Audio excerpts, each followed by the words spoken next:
तो वेलकम है दोस्तों, नमस्कार आप सभी का। देखिए, आप में से बहुत से लोग ये कन्फ्यूजन में है कि हमारा जो एनपीयू में क्वेश्चन आएगा लैंग्वेज एंड कम्युनिकेशन स्किल का, यह हमारा सब्जेक्टिव में आएगा या ऑब्जेक्टिव में।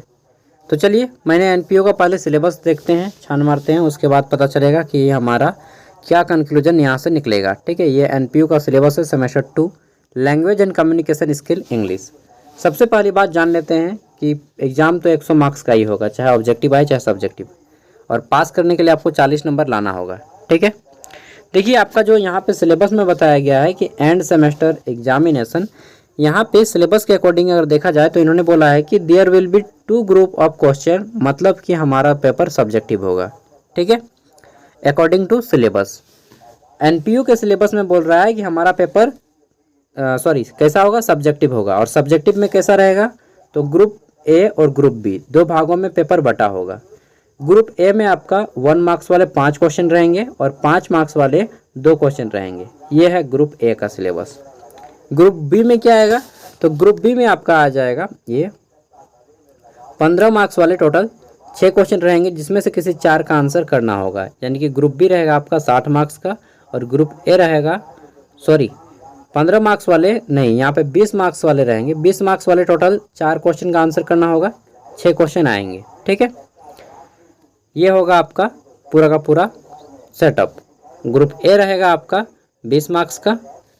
एक मिनट यार, देयर विल बी 10 क्वेश्चन, मैंने गलत बताया ये थोड़ा सा। ठीक है, 1 मार्क्स वाले आएंगे 10 क्वेश्चन और 5 मार्क्स वाले आएंगे आपके 2 क्वेश्चन। ये हो जाएगा ग्रुप ए 20 मार्क्स का।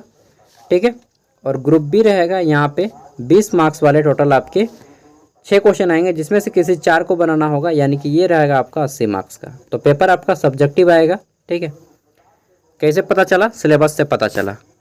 और सिलेबस में ही लिखा था आपका जो लैंग्वेज एंड कम्युनिकेशन स्किल है यह सब्जेक्टिव है। मैथमेटिकल का लिखा था आपका ऑब्जेक्टिव आएगा, वो ऑब्जेक्टिव आ गया। ग्लोबल एंड सिटीजनशिप एजुकेशन का लिखा था कि हमारा ऑब्जेक्टिव पूछेंगे, तो वो भी ऑब्जेक्टिव आ गया।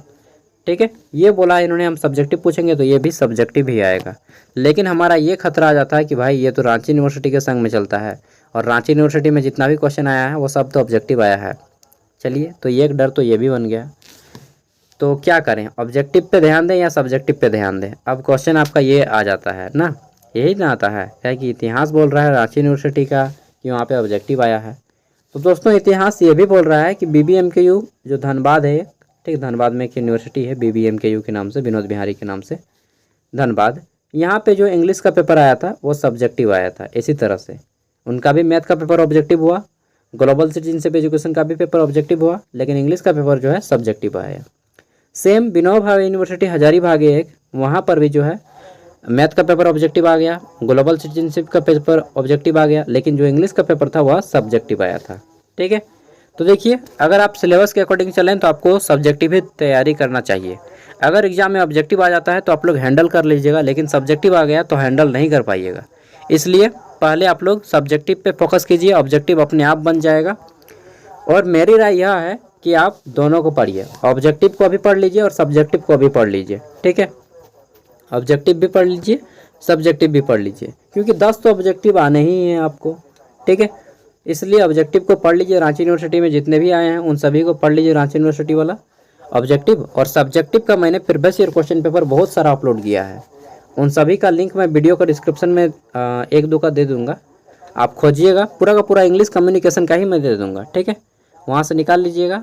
सब्जेक्टिव वाला सब का जो प्रीवियस ईयर क्वेश्चन पेपर है उन सेट को लगा लीजिएगा। ठीक है, इतना कर लीजिए, काफ़ी है आपके लिए, और इतना ही काफ़ी है। सब्जेक्टिव पे भी ध्यान दीजिए, ऑब्जेक्टिव पे भी ध्यान दीजिए। आपका पेपर आने का ज़्यादा संभावना है।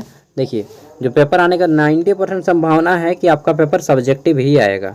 ठीक है, 10% संभावना है कि ऑब्जेक्टिव आएगा। समझ गए? तो ध्यान किस में देना है, मैक्सिमम ध्यान देना है आपको सब्जेक्टिव पे, कम ध्यान देना है ऑब्जेक्टिव पे। ठीक है, चलिए, जितना टाइम है आपके पास 3-4 घंटा या फिर कल दिन भर का, बहुत से लोगों का दिन भर का टाइम है, बहुत से लोगों का 3-4 घंटा 5 घंटा का टाइम है, तो आप जितना भी टाइम है उन सब का सब्जेक्टिव यूज कीजिए। सब्जेक्टिव पे ऑब्जेक्टिव बहुत ज़्यादा पढ़ लिए होंगे आप भी, जब से मैंने रांची यूनिवर्सिटी का शुरू किया है तब से आप ऑब्जेक्टिव ही पढ़े होंगे। सब्जेक्टिव पे फोकस कीजिए। प्रीवियस ईयर क्वेश्चन पेपर देखिए, मैंने बहुत सारा अपलोड किया है, यूट्यूब में सर्च मारिएगा global and citizenship education semester 2 question paper तो आ जाएगा, ज्ञान सागर सब्जेक्टिव का पेपर आ जाएगा। ठीक है, चलिए बाकी मैं वीडियो को डिस्क्रिप्शन में लिंक दे रहा हूँ, और जिनको पढ़ना है कि नहीं, मुझे तो लिंक नहीं, सिलेबस बता दीजिए। तो ये रहा आपका सिलेबस। यूनिट 1 में ये पढ़ना है कम्युनिकेशन के बारे में, यूनिट 2 आपका कॉम्प्रिहेंशन है, नोट मेकिंग, यूनिट 3 है आपका ये वाला, ठीक है, नोट्स वगैरह बनाना है, एडवर्टाइजमेंट, ईमेल वगैरह। फिर आपका ये देख लीजिए यूनिट 4, यूनिट 5 में, ठीक, यूनिट 6 ये रहा आपका, रिपोर्ट्स वगैरह है इसमें। तो ये आपको पढ़ना है। बाकी मैं सिलेबस का भी पीडीएफ वीडियो को डिस्क्रिप्शन में दे दूंगा। समझ गए? सब्जेक्ट आपका जो है सब्जेक्टिव में ही आने का ज़्यादा संभावना है। चलिए थैंक यू। अब ये मत पूछेगा कि क्या आएगा, मैंने बता दिया जितना भी मुझे मालूम था। एग्जैक्टली आपको कोई भी नहीं बता पाएगा, सब सिर्फ वही आदमी बता पाएगा जो एग्ज़ाम सेटर है आपका। ठीक है, तो संभावना यही है सब्जेक्टिव आने का। Bye, all the best, next video में मिलते हैं। जो भी आए डरना नहीं है, वैसे भी बहुत पेपर ख़राब चल ही चुका है ठीक है, तो ये सोच के जाइए, अब जो होगा देखा जाएगा यार। हाँ, ज़्यादा टेंशन नहीं लेना है।